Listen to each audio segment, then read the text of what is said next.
Everything is in motion. This is one day at a time. Everyone has cancer, and this is where I battle mine. What's up, guys? Welcome to episode 6. That's 1, 2, 3, 4, 5, 6 of Everyone Has Cancer with Cody Burnett.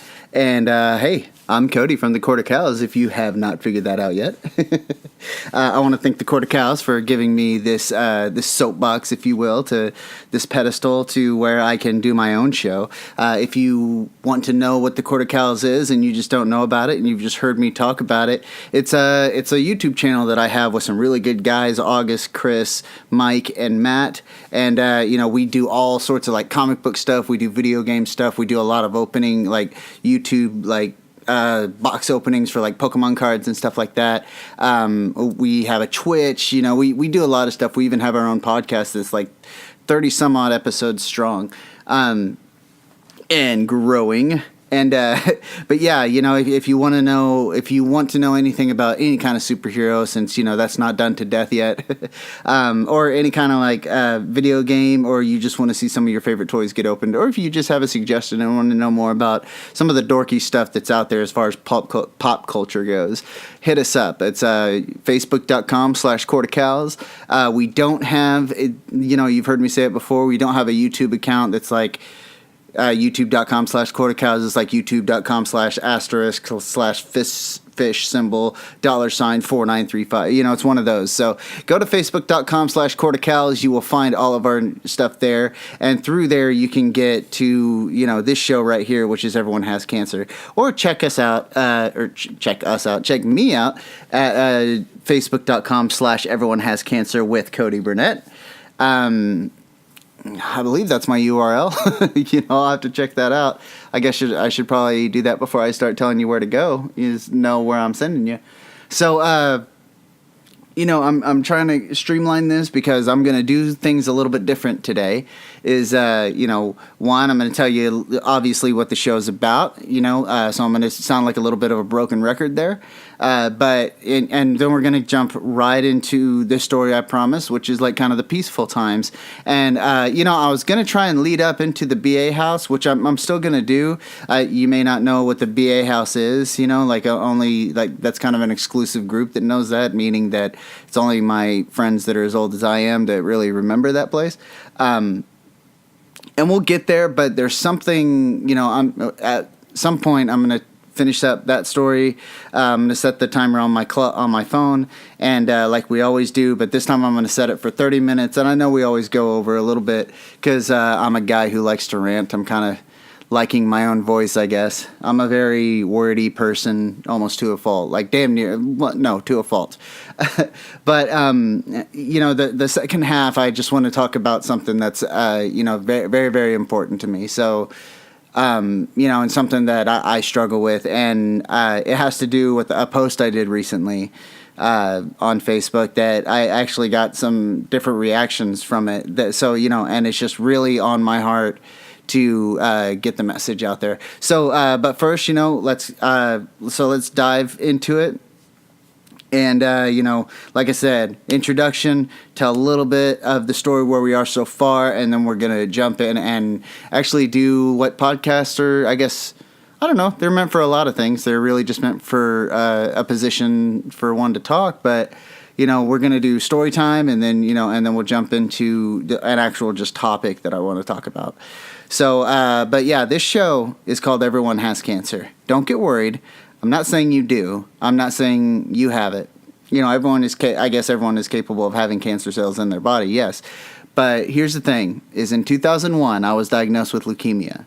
Went into remission, we've kind of covered that in like a very, very fast, streamlined form, which I'll probably go back and, tell more stories, just that, but there's so much to tell, It's kind of like a sitcom, or like The Simpsons. Like, there's a reason, Bart Simpson's been, the same age for 25 years. There's a lot of stories to be had. Plus, the writers can't really make him grow up. But still, a lot more stuff did happen and all that. And, we'll get to it. And I'll try and think of, like, different things I left out. We're also going to have guests on here. But, even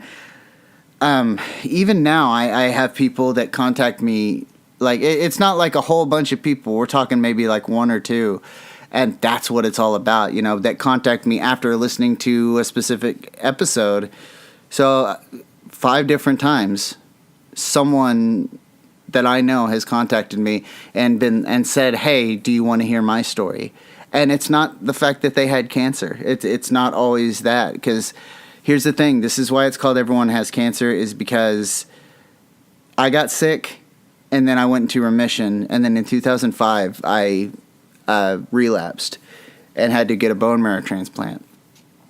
And like I've said before, we're getting there. We'll get to all that. But you don't get sick alone. That's what a lot of people tend to forget, is you do not bear witness to all this illness by yourself.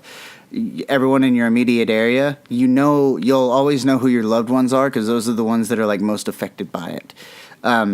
Because when you get cancer, you've heard me say it before, you are the hub of the wheel of interconnected people, of like, you're the hub of like a big spider web of people, and the bottom falls out, and then like everyone kind of, it's a war starts with you, and then everyone has their own little battles. So like, I still to this day, we're talking 12 years now for me, that I'm still finding out stories about, my brother, that, my mom, my sister, like just family members, like what they went through. Like just starting this show, it's opened up, just open a whole can of worms of like, the different stories that took place. It's almost like, I'm going to go ahead and be dorky, but it's in comic books when they have a big multiverse event.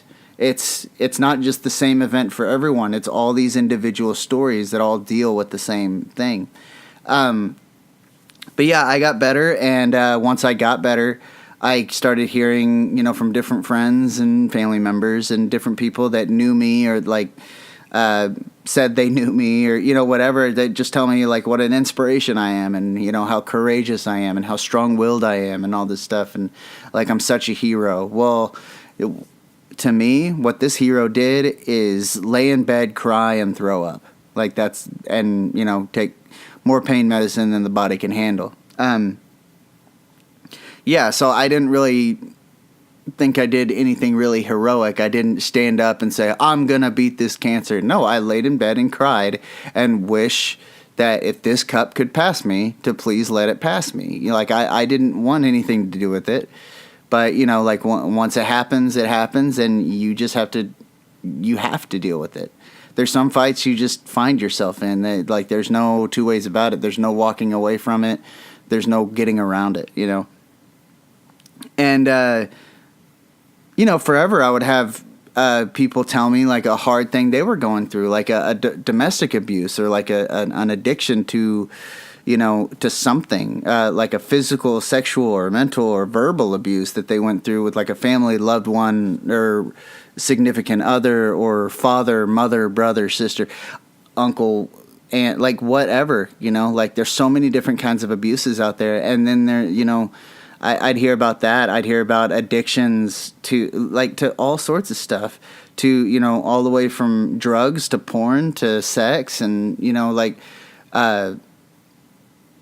even down to the illnesses, people getting sick with unknown illnesses, be it mental or physical, like physical being what I had, which ended up being mental, but, to a friend that I'm hoping to have on the show in the near future, that, like when it, that has had suicidal thoughts, and, and has to live with that. And, I'd sit there and say, well, I didn't do much. I don't know how you went through what you went through and came out clean on the other side. And they'd say, oh no, it's, well, it's what I have to do. I'm not really doing much. It's not really that big of a deal. I don't know how you do what you do, So, and that's when it dawned on me that everyone has that big thing in their life. Everyone has that big issue in their life that they can't get around, that they can't see past. It questions your mortality. It's all encompassing, and it's all you can see. And it takes every bit of attention, strength, and perseverance to get through it. And it's something that no one is ever going, you may think that no one is ever going to understand the pain that you've been faced. And it's because it's completely unique to us. Where I had leukemia, someone else may have throat cancer, or someone is horribly asthmatic, or someone was molested at a young age, or someone was raped, or someone has contracted an STD, there's so many different versions of it that this is just mine. This is what I did with mine. And it's something that there's no rhyme or reason to it. It's chaotic. It's something that you didn't ask for. You don't deserve. Because, you've probably heard me say it before, is that I think the word deserve is completely man-made, and obviously all words are man-made, but I think that's being deserved one thing really does not entitle us to anything. Then there's the old adage of, we never get more than we can handle. Yeah, we do. we do get more than we can handle. If we got exactly what we can handle, we would never have anything to overcome. There's some things that come down the pipeline for each of us that you either overcome it or you're dead or you die, on the inside or physically, or you straight up literally die. It's this.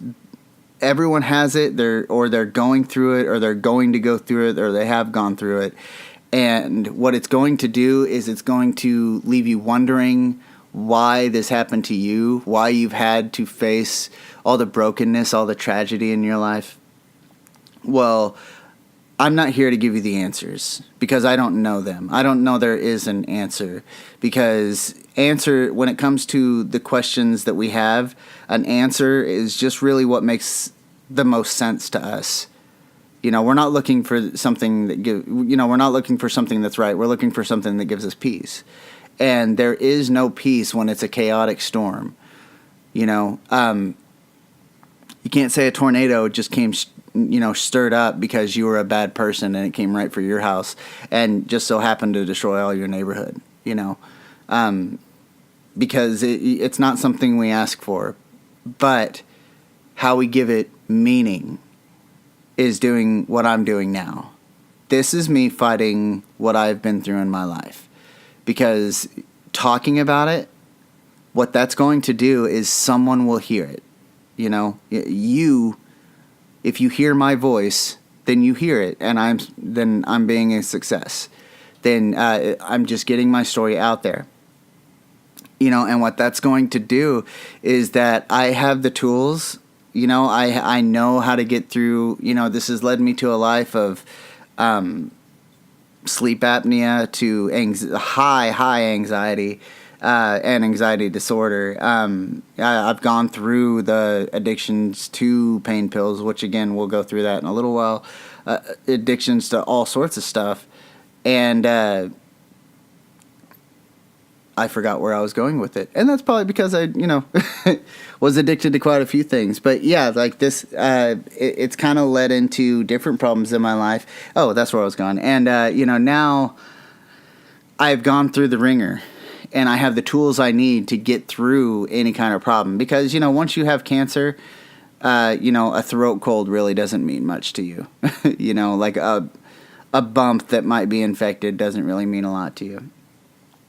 Because if you feel fine, you've fought the bear, you've fought the lion, so the wolf isn't really, that scary. But there are some people that are going through issues that they don't know how to go through.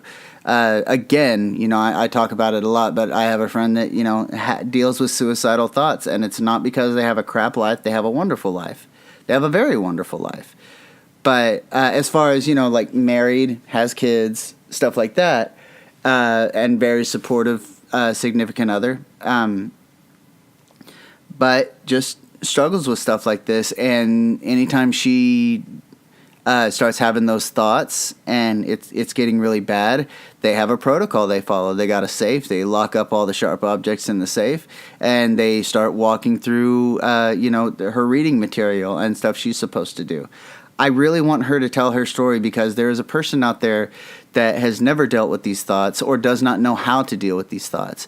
Because, like she said, and I'm quoting her, is that we all have the tools and we can all have the knowledge and the tools to do what we need to do, but ultimately it's our choice whether we do something about it or not, be it for the better or for the worse. And unfortunately, another thing people don't understand is that things can get so bad in our lives that suicide sounds like a really good idea. And some people are just wired that way. It doesn't mean there's anything wrong with them.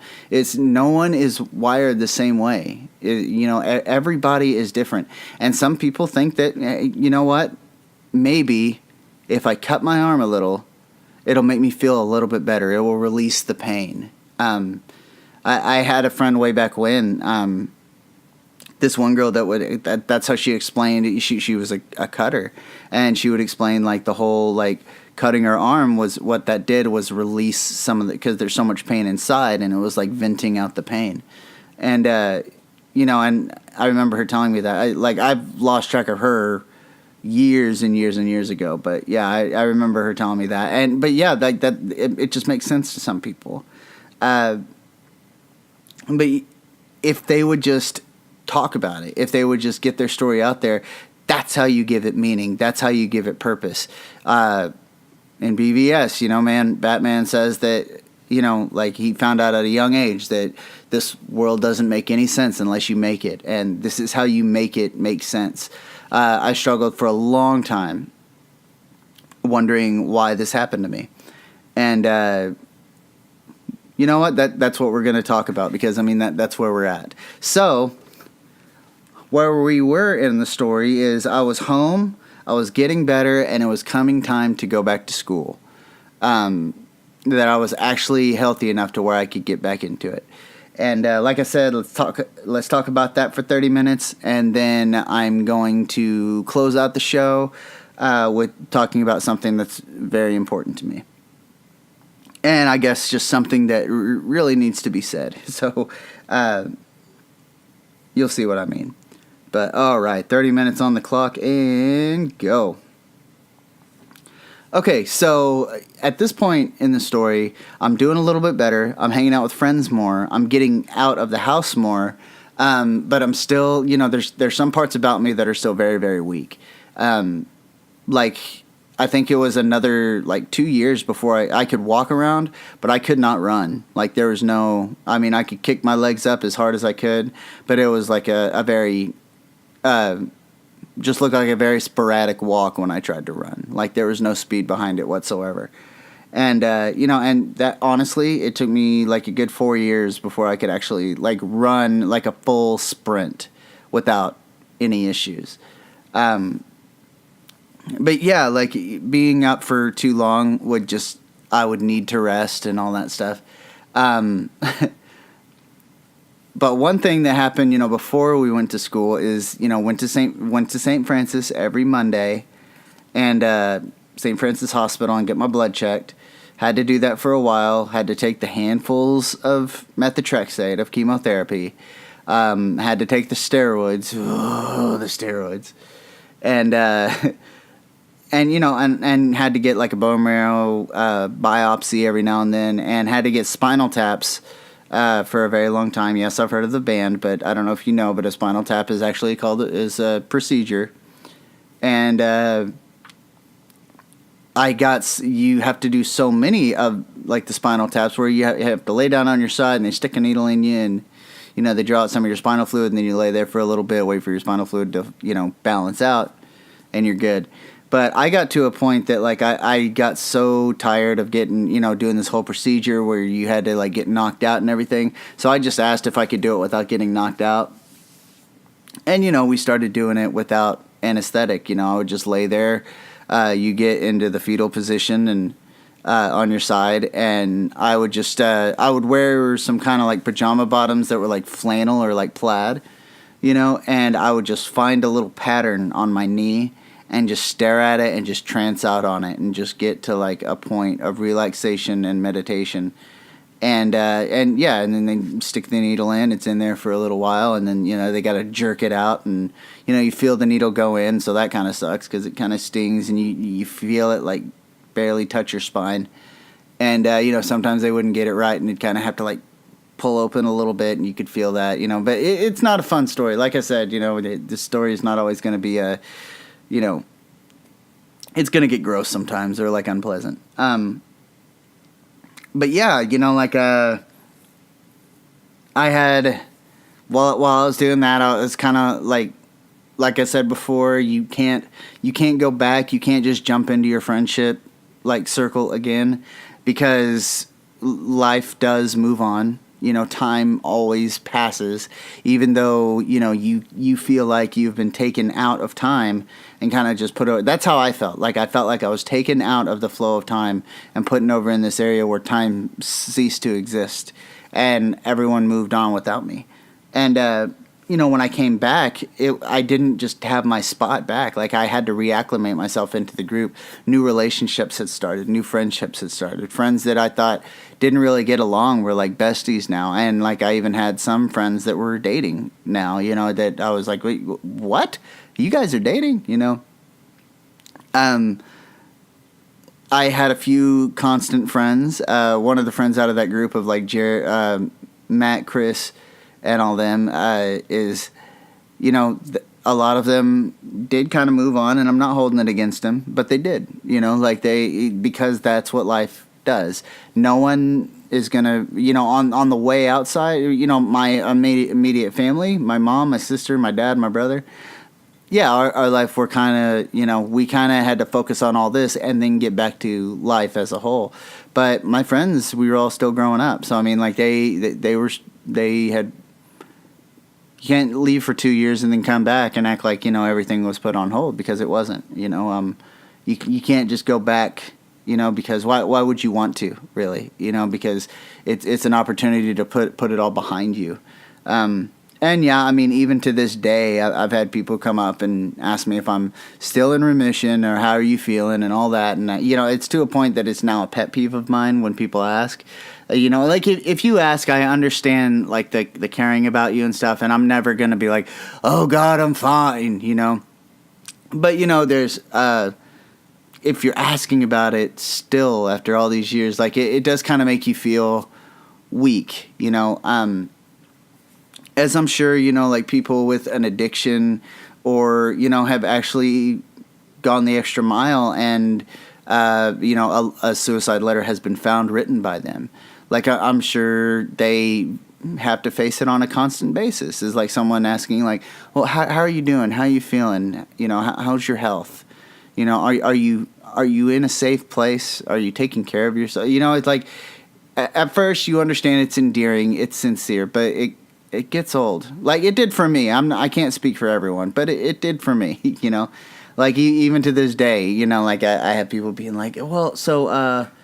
Is your cancer still gone? No, it wasn't my cancer, but, it was, I had the cancer, yes, but no, the cancer had me, the cancer was putting up with me. I wasn't putting up with it, and, you kind of get sick of being treated like, the infant in the room after a few years of it, or like people babying you and stuff like that. Like it kind of gets old,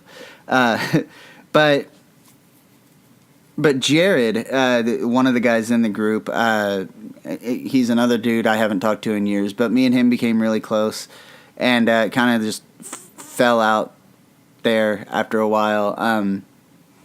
And yeah, like everyone started going to the bigger high school, because we had two high schools in my town, and that's the Broken Arrow High School, and which is like one of the biggest high schools in the nation. I don't know if that's still holds true, but last I checked it was. I never went there, because my grades were so poor, because regardless of what happened to me, I was the bad kid. I did not care about my grades. All I cared about was just hanging out with my friends and being punk rock. So even though I was a goth kid, like just basically like just living the metal lifestyle. So I didn't care about my grades. I didn't care to try. So yeah, when I came back to it, there was, after leaving school for a good year, there was really no going back as far as just like a normal school, because I didn't have the energy for it. I couldn't do it. I had been and I was going to North, but I had gotten like suspended from there so many times, just like not really for any. I was never like fought anyone, or like I never like brought drugs to school or anything. Like I'd like have a few cigarettes, which is kind of like I said, bad kid. But I'd never like did anything really horrible, other than just get on my teachers' like last nerve, to the point where they just wanted me out. But when it was time to go back, when I had my head on straight, because questioning your mortality does that to you. You kind of see what is valued and what isn't, and it's you kind of start viewing things different. But if I was going to graduate on time, as per, like when I was supposed to graduate, and, graduate alongside my friends and all that, I would have to go to alternative. So I went to the Broken Arrow Alternative School. And it was because it was a block scheduling, which means you can make double the credit, so it basically kept you on point.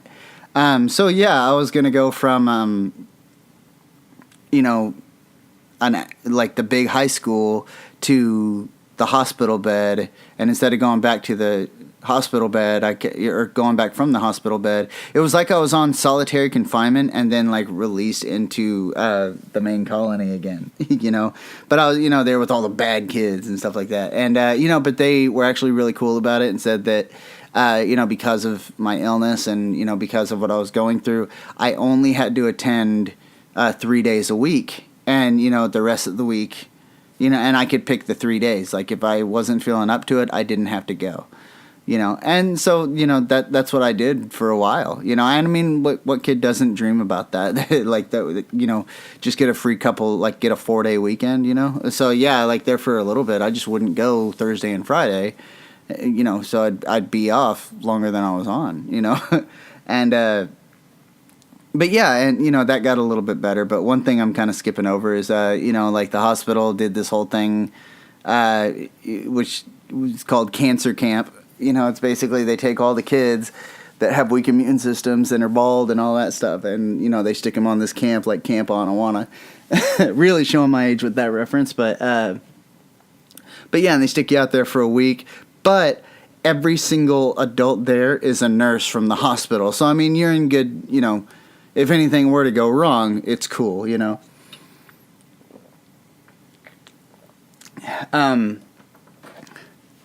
This was that was like a very weird week for me. It was the first week in a very long time that I had been away from home, so I was kind of like freaking out, like just not being around. Of course, redheaded kid, so like I had all these allergies. I was a goth kid.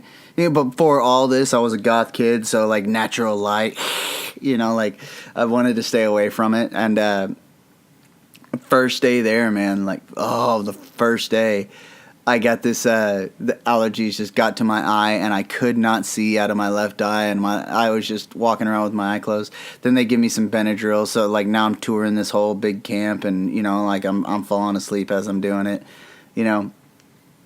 And there's this dude, Michael, I think. Yeah, I'm pretty sure it was Michael. My sister went with me, and there was this dude named Michael who was a little bit taller than me, had long hair, just glasses, like kind of like ritzy looking dude, like just a good looking cat. But yeah, he ended up like crushing on my sister a lot, so he like started just flirting with her crazy. And they after and I'm just like depressed, like it just hating the fact that I'm here and like just wanting out of this camp because like I'm the oldest person there. Like I'm 16 and like all the kids are like 6 or 7, and yeah, in the hospital it's these are the true heroes. Man, I talked to this one girl that was like looked like she was from the St. Jude commercials, like little girl, just bald, not a hair on her, like bald eyebrows, bald head, like to the touch, like there wasn't even a little peach fuzz, like it was smooth. And me and her ended up like I was just sitting by this lake out there, and she sat down there too, and me, her, and a nurse just started talking, and she was like 6, but this girl talked like she was like 47, like she was so wizened, it was so strange.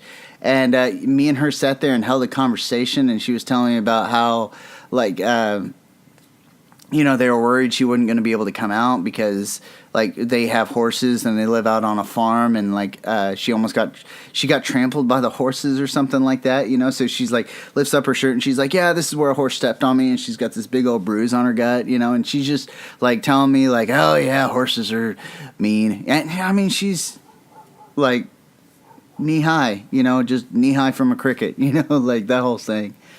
But yeah, it made just soldiers and warriors out of these kids, like these kids that I've told you about. These are the heroes. These are the ones that are going through all this illness and are in the pediatric wing in like the play area where it's like they got whatever toys is they got from the nearest Target, and and then whatever video game systems that some divorced father has donated, or like the Cub Scouts brought in or something. And they're just playing on all this stuff and having the time of their life and having the nerve to actually smile and not laugh, like a genuinely, wholeheartedly, lovingly laugh. Like they had the nerve to be happy, man, and like that. And then the doctor would call them up and be like, "All right, Vanessa, it's time to head back. It's time to head back to your room. You got to do a round of steroids," or, "Oh yeah, I'm worried about Stacy because her platelets are low," or something like that. And Stacy's just sitting there with you telling about like how great her day is, and what she's doing, and what she got a new puppy at home. And yeah, I mean, like they just living life, and like it's not even happening. It's like seeing someone like write a song on an acoustic guitar in the middle of a hurricane. It's just like, don't you know the storm that's going on around you and inside you? You're like, yeah, but I could pay attention to that, or I could pay attention to this. Like I'd rather just kind of sit down with a cold drink and some music and just watch it come. Because it's going to come, it's going to go, and I'm still going to be here. I may be damaged, but I'm not damaged forever. It's going to shine through. I'm going to shine through. I'm the reason I'm going to make it through. Anyway. But yeah, like, they end up giving me this cart, like, at the camp, because they don't want me to leave, so I end up going to, one night I just, like, end up going to the cafeteria to see if they got any snacks, and I noticed they got a phone, so... this is before cell phones and all that stuff, so, because I'm old. And, well, I don't think it was before cell phones, but, like, I didn't have one. And, so I got this phone, and I ended up calling home and, told my mom that, like, hey, I can't do this, can you come get me? Just really being a baby about it, and that's really all it was. And, because we were going to go to the theme park, like, within the next day. And... yeah, and I was like, look, I want to be with my friends. I don't want to be doing this right now. I just want to come home. And, like, this dude's all up on my sister, and, I've told him to knock it off, and, it's just not, it's just a weird time. And so they catch wind that I, called my mom on him, and, so... they end up asking me to stay, and they end up giving me one of those like little golf carts to drive around because I'm saying that like I can't walk around and stuff. And they said like the deal is like you cannot have anyone ride it with you. And and they're like, except for Michael. And I was like, okay, cool. You know, and like I got excited about that because if Michael sees this cart, he's going to be with me and then he won't be all up on my sister and like she can go hang out because they segregated, you know, the sexes and all the girls were supposed to be with the girls, all the boys with the boys. And, you know, like, he was always like trying to go hang out with her and I'd be like, dude, that's my sister. Leave her alone, you know, and he'd be like, oh, but your sister's funny, you know, like it's just, I knew he was swooning over. And, but yeah, we get this golf cart, and I'm thinking, you know, if he's on the golf cart, then, you know, he'll be more excited about that than to hang out with her, and he was. And then, yeah, there was a few times there that he would just, like, whenever we get going, just to be funny, he'd, like, slam his foot onto mine and make it go faster and then take his foot off. And I was finally just like, dude, stop doing that. You that's going to be bad.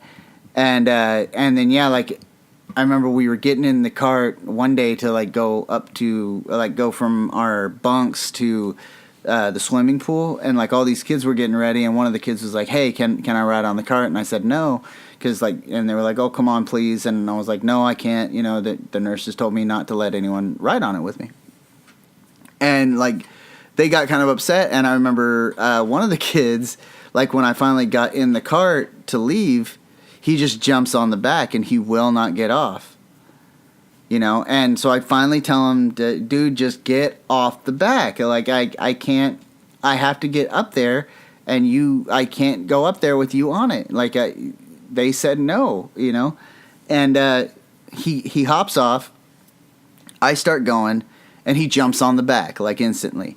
So I slam on the brake. Mike thinks it's a great time to, like, slam his foot on the gas. He slams his foot on the gas. I got the wheel turned, so we end up just toppling over. And the two kids one of the kids that had jumped on the back just ends up running off, like, and hiding. Because now I got this toppled over golf cart, you know. And I just get up and I'm like, Mike, quit doing that. Stop doing that, you know. And, you know, the nurse that made the deal with me comes over and I tell her what happened and she's like, okay, well, yeah, we can't do the golf cart anymore. So I was just like, man, but, you know, it was Thursday. I was going home Friday. So it's just like, that sucks. Now I got to walk everywhere. Like, I was so mad. But yeah, then it came, you know, finally time to come home and I was able to come home, you know, but yeah, like, there's really not much to talk about as far as that goes. I just kind of wanted to give a shout out about it because, you know, my sister, she had a blast and I didn't want to, like, get in the way of that. But, you know, she had a lot of fun because she was away from home. I can't imagine what this whole thing was like for her being the youngest in the family, but I knew it had to be hard. But yeah, she finally got a time to, like, just chill and to not worry about anything, you know. So yeah, I kind of wanted to give that to her, like, for the whole trip, because, like, green was the camp color, so I dyed my hair green. I went through this thing where, like, once my hair grew back, I was just dyeing it different colors. Like, I was just happy to have hair back, you know. And this is, you know, once my hair started coming back, so, you know, I just dyed it green, then dyed it blue, and so it was like a teal color, so it looked pretty fresh. But yeah, also ended up, like, doing the Make-A-Wish Foundation thing, but Make-A-Wish wasn't, you know, the mighty organization that it is now. When I was a kid, like, the menu of things you could do was pretty slim. I think the only celebrity they had was I think Robin Williams, and you know, so they're like, well, you could, you know, they gave me this, like, brochure of names. Excuse me, had to get a drink. But yeah, they gave me this list of people that you could meet, and it was like all these musicians and all that. And then there was a few wrestlers on there, and I don't remember many of them, but I do remember Robin Williams coming up. Then, and they were like, "Well, do you want to meet Robin Williams? Like, sit and talk with him?" And you know, I really thought about it and was like, "No, not really." Like, I kind of wanted something more permanent. I didn't want to just, like, meet someone and be like, "Yeah, I have cancer. Oh, yeah, yeah, it sucks.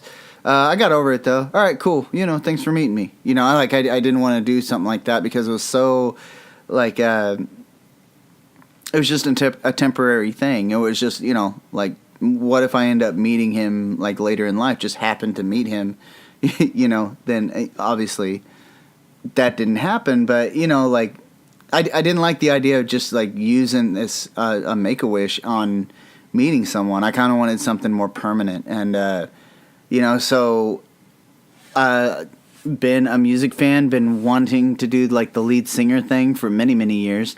So I asked if I could have my room turned into a sound studio, and they couldn't do that. They didn't even have the funds to build me a sound studio or anything like that. And you know, I was kind of aiming big. You know, they were just kind of like, well, do you want to go to Disneyland? And I was like, no, I kind of want a sound studio. And they're like, okay, well, do you want to meet Robin Williams? And I'm like, well, no, I kind of want a sound studio. But instead, they get me this this big soundboard, and just to like prove its authenticity, they show that it's they show me this picture of like Dr. Dre with this soundboard. And like it's one that he's like he was promoting, and like he was a big fan of. And or it wasn't a picture of him like, buy this soundboard. It was like him just working on a soundboard, and they were just like, hey, here, that's the one he's working on. And they sent this big thing to me with like this big entertainment center, set the whole thing up, and that thing was bad. Like, that thing was awesome. And they gave me like 2 days of free lessons of how to use it and how to build stuff with it. And so, yeah, I wanted to, you know, create my own recording studio.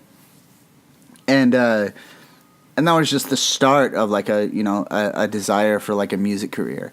But yeah, you know, so at this point in my life though, is I didn't know what I was doing with that giant thing, and I ended up just it was just a glorified CD player, and that thing could play some CDs really well. And you know, so I just used like the CD player on it and just sang along with it. I figured out how to record some stuff. I figured out how to use it like a 19 channel soundboard. You know, I was able to like make little different like I could record guitar. It was a soundboard, so like I recorded a lot of stuff, like, but kind of just thumbed through it to figure it out. And I loved that thing. Like, that thing was awesome. And you know, but never really went anywhere with it. I think to this day we only recorded like 2 CDs, and they didn't come out really that great. But this is way before like Pro Tools and all that. But yeah, now it's time to go back to school. You know, so like I start going back to school, and again was a baby about it. Like, first day there, I got there, it was the normalcy was like almost too much to bear. Like, I couldn't take how normal everything was. Like, everyone was just kind of worried about doing their own thing, and I just kind of had to get on with my life. And that freaked me out. Like, as much as I craved it, it freaked me out.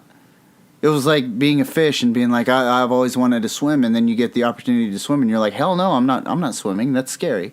You know, it's you know, so yeah, I think the very first day of school, like, I came home and was just like, look, can I just go back to North? Like, I don't want to go here. I don't know anyone. I don't want to do this. Take me out. And you know, and was just a big baby about it. And little did I know that that would end up being, I ended up going there for 4 years, and that was the best 4 years ever. An amazing 4 years. Like, my last 4 years of school was just the greatest time in my academic life. You know, like, I ended up kind of not really running the place, but ended up just having a blast. Like, by the end of it, I had done all my core subjects. So my last year of school, it was just all electives and like one class. So like the only time I even did paperwork was in algebra, you know, and like the teacher I had there was like, I've never been good with numbers at all, you know, but the way he explained it, Mr. Moreau, he was the only guy that could explain it in a way that like it made a chink in my head to where like I got it. It made sense, you know. And so yeah, like, that was the only class I ever had to think, and like the rest was like yearbook, and I did it like we had like a newspaper that I did the funnies for it. I just kind of like kicked it for most of the time, you know. And But the first few years was hard. It was getting back into life. At this point in time, me and Chris had started hanging out again, and I don't even know how that came to be. But yeah, we started hanging out again, and I'm trying to get acclimated back into life, and me and him start like a really good friendship, and we end up wanting to start a band together, but he's already in a band and all this stuff. So yeah, just trying to get back into, where people don't look down on me, and trying to, or not really look down, but like don't really pity me, don't think that I'm this weak little Fabergé egg, but just look at me as a peer. Like, that's all one could ask for, and this was around the time that I ended up meeting one of my closest friends at the time was a dude named Andrew. And little did I know that me and Andrew's friendship would end up shaping, the next few years of my life into now. Like, of all the people I know, of all the relationships I've had, everything that I'm so proud of that I've done in my life kind of started with that guy. As far as stuff that don't involve like me getting over cancer and all that. But Andrew, God, I love that kid. Like, me and him don't talk as much as we used to by far. Like, I think first time me and him ever hung out, we ended up hanging out for 3 days straight. And we were inseparable for the longest time. He was my best friend. I used to pick him up every morning for school. Some nights he would just stay the night at my house, and but yeah, another guy I'm leaving out of the equation is a dude named David.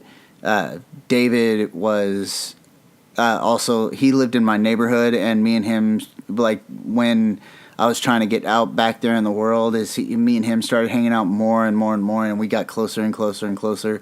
And then by the time Alternative started, like, the first 6 weeks sucked, but then they got new kids in. All the new people started coming in, and like 6 weeks into me being there, David started going there. So I was like, okay, one of my friends from, around the house is here, so now I'm a little bit more comfortable. And that just kind of made me more comfortable with school.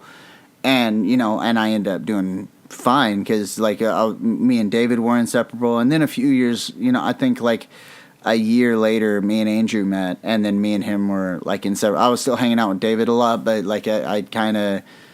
Like, he was going, everyone just goes different directions at some point. And I started hanging out with Andrew more. And, like, Andrew and me, I think the very first time we ever talked was, I was talking to a friend in class about Devil May Cry. And, I was just like, oh, dude, have you ever played Devil May Cry? And Andrew just piped up from across the room and was like, Devil May Cry, I love Devil May Cry, oh my God. And, we start talking, and I was like, dude, a real dorky conversation. I just remember it like the back of my hand. I was just like, dude, I'm going back through it, but I can't remember where to get the shotgun. And he was like, oh, no, you remember the room where you first meet the ghosts? The shotgun's in there, You hear that? That's my timer. So, yeah. But yeah, all the while I got this friendship with Andrew building. I have this, this whole thing with David that I've only really touched on. I'm just kind of like touching on those a little bit now because I knew we were at like 3 minutes to go before, the alarm went off and I had to, switch gears a little bit. So we're going to talk on that more. I'm going to tell you more about, kind of living a life where not saying other people don't know what's important, but I'd see the problems that they would have, and I want to tell them, like, if you had any idea how little this mattered, compared to the big picture, then you wouldn't be so worried about it. Like, if you could have seen what I have seen, then this would not mean so much to you. But, I guess next time we'll talk about, because Andrew was a big part of, like, the BA House days, because... Like I said, he introduced me to a whole other group of friends that I hold today. And there's so many pivotal members of this story that I haven't even touched on. And I think that may just be like a friendship episode where I talk about that. But yeah, a lot kind of happened in just that little bit of time where I was just trying to get healthy again. Relationships started, ended. But I guess next time we're going to talk a little bit more about that because, we still have a lot to go because I still haven't started, getting into the band stuff. I haven't gotten into Critical Nonsense, which is like the song you heard at the beginning of this episode that you hear at the beginning of every episode is doing music with them. And we haven't even scratched the surface of all the stuff I did. I mean, it was 2001 to 4 years, a lot happened. But we're going to put a pin in it right there, and we're going to talk about getting into the BA House days next time. But there's one thing that I do want to talk about before we go here. We're at 50 minutes, so we got, I don't know, maybe like 10 minutes. I'll try and keep this one short and sweet. Here's the thing that I want to talk about. It's this thing called seasonal anxiety, or seasonal triggered depression, as some may know it as. When I got sick both times, it was around this time of year. It's usually around August that I still, when it starts getting cold outside, I start getting worried about myself. Because the last 2 times I got real bad sick was around this time of year. So once it starts getting cold, there's a voice in my head that says there's something wrong. And just kind of like if you eat at 12 o'clock every single day, then eventually at 12 o'clock you are going to start getting hungry. Like your body is just going to naturally do that. Here's the thing, guys, is when you go through the hard battles, if they're around the same time of year every year, eventually your body gets used to that and you start getting into this, your body starts going into, batten down the hatches, get the ammo ready, get all the weapons ready, lock and load, because it's almost time to go back to war. You start thinking that, even if you're not thinking it, you subconsciously feel like there's a fight coming because of the time of year it is. Not because there is a fight coming. And that's what anxiety really is the feeling of being attacked with no outward assailant that you can find. You can't find an assailant. But it's a storm. It's something that some people face every single year. I face 12 years now, guys. I still face this every single year around this time of year. Doing it right now. You worry about, if you're getting sick again, every little pain, every little feeling that you feel. Anytime around this time of year, if I get like a bump, that all it is it. I'll get worried about it. If I sit on my leg too long and it falls asleep, I will actually sit there and wonder why my leg's asleep, completely forgetting that I just sat on it for like an hour, like I've done now. So it's probably going to be asleep. I know the cause, but it still freaks me out.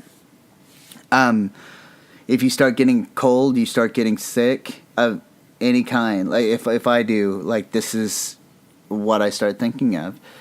And, and I start, it doesn't even have to be a bad thought. Like you can just be freaked out. Like I have it worked out. I don't know if anyone really knows this, but I have it worked out with my doctor now that around this time of year, I go to a psychologist, and it's around this time of year that, we usually do once every 3 months around, for the next 3 months, October, November, December. It's usually once a month just to check on me. I've had to go up in doses of anti-anxiety and antidepressant medication, up the milligrams on them. I've had to work myself through some really bad anxiety attacks many, many times. I remember one year, and it's always something different. I remember one year, a few years back, that I was just convinced I was going to have a heart attack. It was just going to happen. Every little feeling in my chest. Like if I pushed on my chest and it kind of hurt, it didn't matter that I was like pushing into my chest. I'd be like, well, that wouldn't be so sensitive if I wasn't fixing to have a heart attack. I was just convinced. I was always, am I breathing enough? If I lay down, am I short of breath?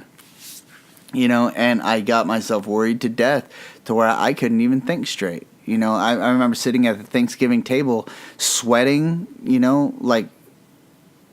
sweating like a whore in church, like sitting there acting like I had, if you looked over at me, you'd think I just murdered someone and had hit him under the table and we were sitting here eating and I was fixing to get found out because I'm sweating, I'm freaking out, people are like, are you okay? I'm like, yeah, I'm fine. Well, why do you ask? Like all twitchy and just convinced like I wasn't taking it slow enough and I'm about to have a heart attack. I didn't have any reason to think this. I didn't have a reason to think that my heart was going to give out any second, but I was just convinced that it was. Like there, I don't know why. I would be sitting there playing a video game and then suddenly be like, "Oh God, okay, I'm here we go," and I just kept thinking I was going to pass out because that's what anxiety does to you. It makes you think. It's feeling like you're being assaulted, or that there's something coming for you.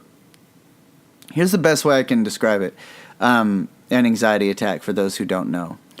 And this is like, I use this metaphor because I live in the South.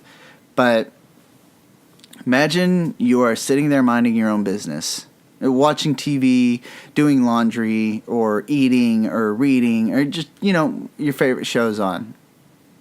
Suddenly, the little recording comes on that everyone loves, is like the little loud beeping and like pulls up and it says, this is a drill. This is a required weekly drill. Nothing is going on, but here's what's going on. Or it's an Amber Alert, or it's that a tornado warning has been issued for the following counties. And you sit there and say, oh man, okay, well there goes this evening, because now you can't just go back to watching your show because you have to watch this thing. You got to make sure you're, that it's not going to be damaging. So you turn it on to the news, and on the really bad nights, there's stuff happening. There's something happening every few seconds. It's getting worse and worse and worse. And you wish it wasn't happening, and you wish you could just go to sleep, or you wish you could just ignore it and it goes away. But it's something you have to watch, and it's something you have to go through because there's no stopping it. It's coming, And then if it gets really, really, really bad, all the lights go out, and, you can't see. Or you have to get all the lanterns together, or you have to build a little fort in your bathroom tub, with blankets over you and stuff like that, or with the radio going. You have to gather up all the stuff. I've had to do that numerous occasions, like get my shoes on and get a blanket, get all my essentials, like all the medications I have to take, and my laptop, or or like a few bottles of water or something, and just set it all in the bathroom. Get all the if you have a dog, cat, what have you, just set them all in the do a head count, and or stay strong for everyone. And you just sit there, and so basically when it gets really, really bad, you have to bunker down and just wait for it to pass. And sometimes it'll get really bad outside, really ugly outside, to where like you look outside and you can't see through it. It's just, and it looks chaotic. Like it doesn't make sense. It's, stuff is blowing all around, and you're worried you're going to get hurt, and you're worried something's going to happen to you. But all you can do is the only defense you have in this life at the moment is just this stupid blanket in a bathtub because someone said it was a good idea to get into a shatterable bathtub with a mirror in the room, And you can't do anything but wait for the storm to pass. You can't stop it. You can't go out there and yell at it to make it go away. You can't tell it you're not afraid.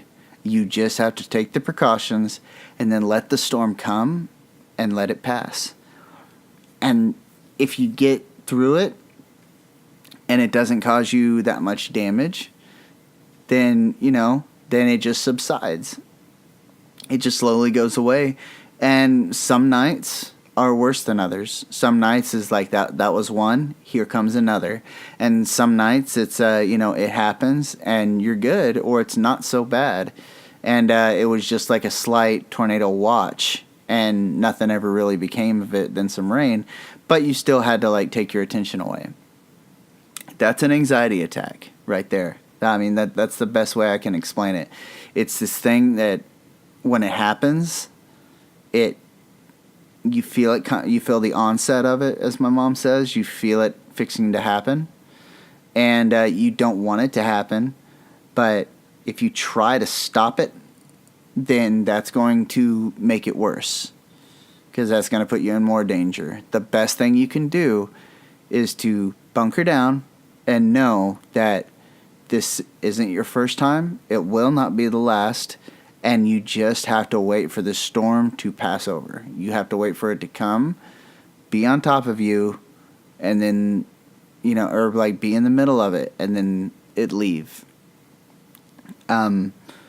This time of year is tornado season. For me anyway. I get a little bit worried. I get a little bit just more on edge and just a little bit more scared of things. And January is usually when I'm on the rise. So, like, once the new year starts, it's good. And it sucks to have seasonal depression or seasonal anxiety, because this should be a happy time. This should be a time of joy and love and thankfulness for being alive. Hey, you made it another year. Like that's a great thing. But for some of us lucky few that have to deal with this, it's our heart knows that it's supposed to be joyous, but our brain says there's a fight coming, because we're so kind of locked into a routine that no, this is around the time that it's bad. Some people, you ask anyone that's had like kind of a knee surgery or anything like that, or like a replacement part, their knee will start hurting when it gets cold outside. So they have this like kind of internal, they can tell you what kind of weather it's going to be because their knee's hurting or something like that. It's just sometimes a really hard time for us to get through. Maybe we lost a loved one around this time of year.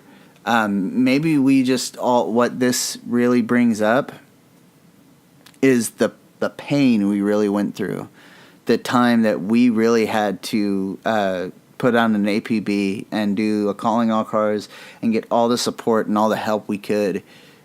And when you wanted nothing more than to just be happy. Here's the thing is, when it comes to all that,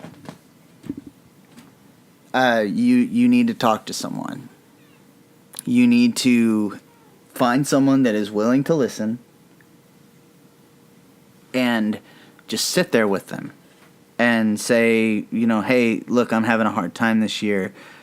Even if you have no reason to have a hard time this year, that's not what it's about. Saying, nothing has to happen for you to have a hard time. That's what some people forget. We can just be sitting there and think too much, because idle hands are the devil's playground. Like, if we got too much time on our hands, I'm not saying work yourself to death. I'm just saying that, if you got too much time and enough time to be stuck in your head, that 9 times out of 10, anytime I'm bummed out, that's exactly why. It has nothing to do with how the day's going or, what I've accomplished, what I've failed at. It's basically I got stuck in my own head for a little too long, and I talked myself into some kind of problem. I'm not good enough because of this. I'm a failure because of that. I'm weak still after all this time because of what I've been through and not facing it. These are perfectly fine thoughts. Okay, you can't account for every little thought that pops in your head. You can't stop every little image that pops in there. Some of the things just happen. It's what you do. It's how you filter that out. And here's the thing: is there's nothing wrong with you. Okay, you are just wired different. You're not a humbug. You're not a grouch. You're not a buzzkill. You're not this depressed little, like, poor, pitiful me during the holidays. It's just the fact that you are a warrior in a time of peace. I'm a big history buff for, like, the samurai and stuff like that. And one thing that I found very interesting is there's a lot of books written by, samurai in the different eras of the samurai that just they would write, like, books and books and books and books and poems and poems. And the reason they did that wasn't to get their message out there. It was basically because, like, the time of the samurai was done, because the samurai, how they serve their purpose is they're just warriors. They are just there to fight, and there were no fights to be had. So what do you do with all the knowledge? What do you do when you are built to fight and there's not a fight to be had? You're going to sit there like an engine that has no reason to run, and you're going to sit there and, like, you're a war machine. Like, you're a war machine when there's no war. So all you're going to do is sit there and just wait for a fight that's not going to come. And everything inside you is telling you that there's a fight coming because of the weather change. Like that, okay, well, here we go. Where most people are going into a happy time, I hope they enjoy themselves. I have a fight to go through. And that's not the case. We don't always have a fight that we have to get through. But the thing is when we don't have an outward assailant, we turn all that assault inward, and we end up assaulting ourselves. It's a very hard thing to do. Like, that's the thing, is, like, when we point the guns out, and, like, when there's nothing on the outside to shoot, we point the guns at ourselves. We start saying, okay, well, then it must be in here. It must be in our hearts and in our minds. But we don't. We never follow through with that. Like, we always follow through and say, like, well, that's because there's something wrong with me. Oh God, what's wrong with me? And you start thinking you're broken because everyone else is having this joyous, like, happy time, but on the inside you're struggling, and it doesn't mean that it just means you're wired different, man. Like, it does not mean there's anything wrong with you. That's where the problem lies, is we sit there and think there's something wrong with us. So we start presenting ourselves with problems and questions when there's no answer to them, because it's questions that we're coming up with. But the way, just like this show goes, guys, like, if you are dealing with any kind of problem right now, even if it's just the fact that the weather changed and you are having a hard time because you lost a loved one around this time, or every time this year something bad happens to you in your heart or in your head, if this season just reminds you of something, or you're just scared and you don't have anything to be scared of, nothing is wrong with you, okay? Like, I'm not saying, hey, there's nothing wrong, so don't be scared. I'm saying be scared. Like, it's perfectly okay. It's perfectly fine to be upset around this time of year. Just because of the time of year does not mean it's, that it's not valid. Your pain and, your feelings, your heart is very valid. What you go through, maybe not a lot of people understand, but you can talk to someone and go, don't worry about, them thinking you're weird, because you're not weird, okay? You are just wired differently. You are wired to fight. That's all it is. Because if you were fighting right now, like if it was an actual fight, maybe like you walk by a burning house, you'd be the one to send in there, because you're the one that can deal with that high stress and high anxiety, because you put yourself through it daily. And you are just... That's it. You're just a warrior that has nothing to fight for, or nothing to fight, rather. You always have something to fight for, but you don't always have something to fight. But I'll tell you, if you don't say anything about it, it's going to bundle up. It's going to, you're not going to get it out, and you're going to end up working yourself into full-blown anxiety attacks. You're going to end up alienating yourself and getting real lonely. And maybe crying, maybe you cry more than people realize. Maybe you're really a happy-go-lucky person, and everyone thinks that, you know, you're the person to cry to, and you're so strong, and you never, there's no chinks in your armor, you know. But secretly, you're very depressed, or secretly, you cry yourself to sleep a lot. And you just don't want to freak anyone out around you by telling him this. And, you know, maybe you're just so worried that, you know, like, well, I don't need to bother them. Like, that's what my mom does, is I don't need to bother them with my problems. I can handle my own stuff. I can help everyone with their stuff, but I can handle my own stuff.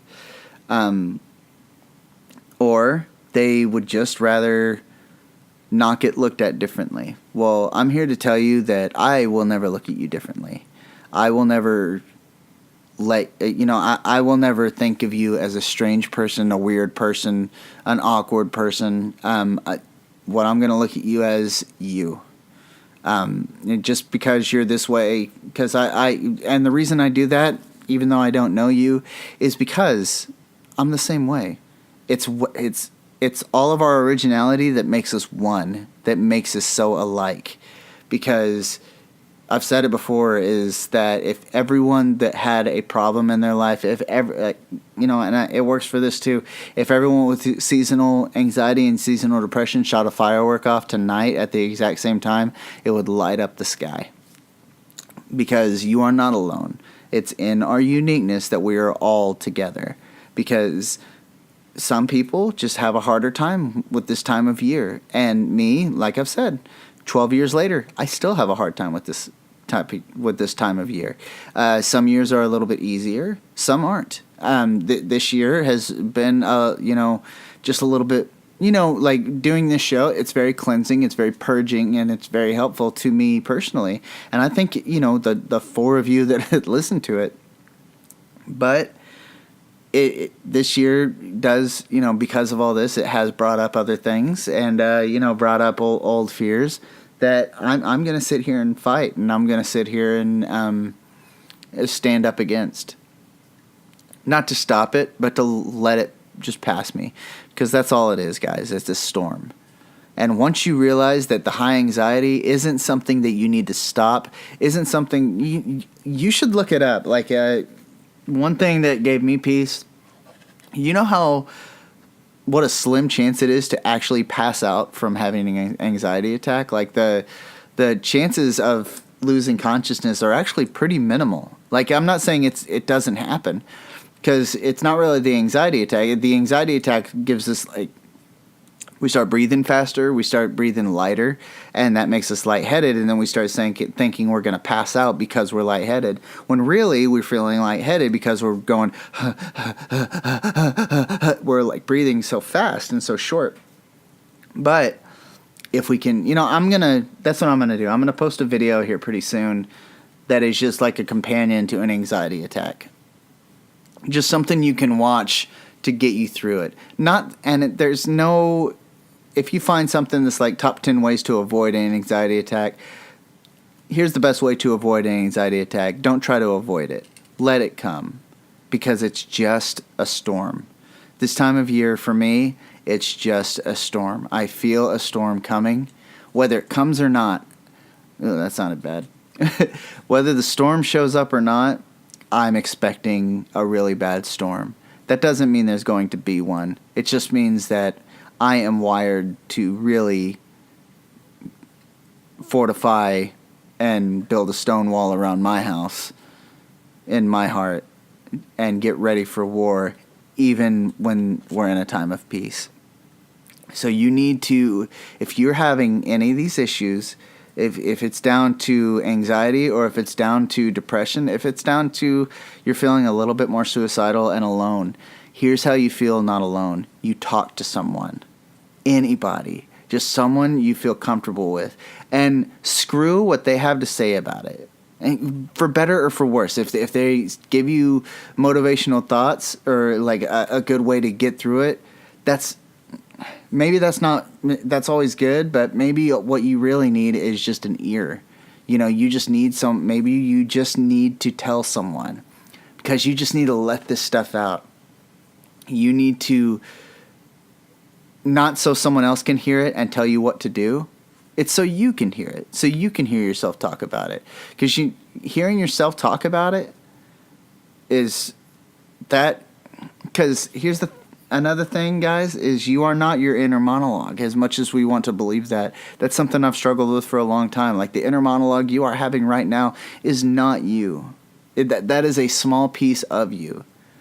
You know, what is there? 3 versions of everybody. There's who they are, who they want to be, and who they see themselves as. And who we see ourselves as is the inner monologue.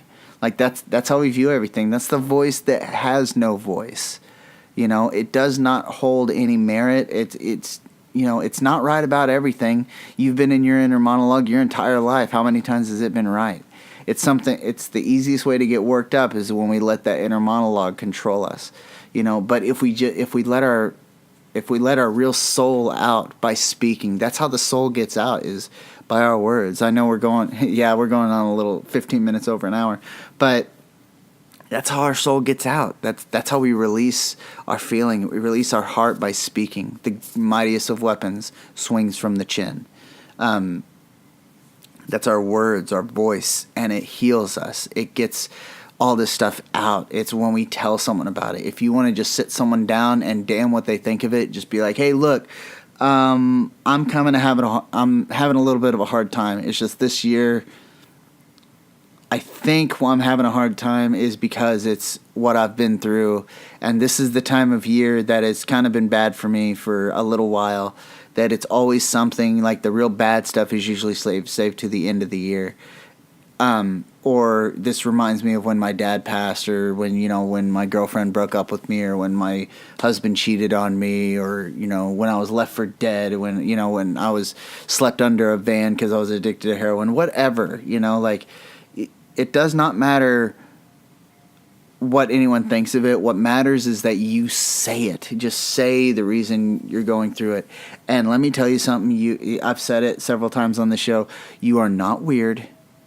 You are not wired wrong. You're not even insane. You're just a warrior in a time of peace. That's it.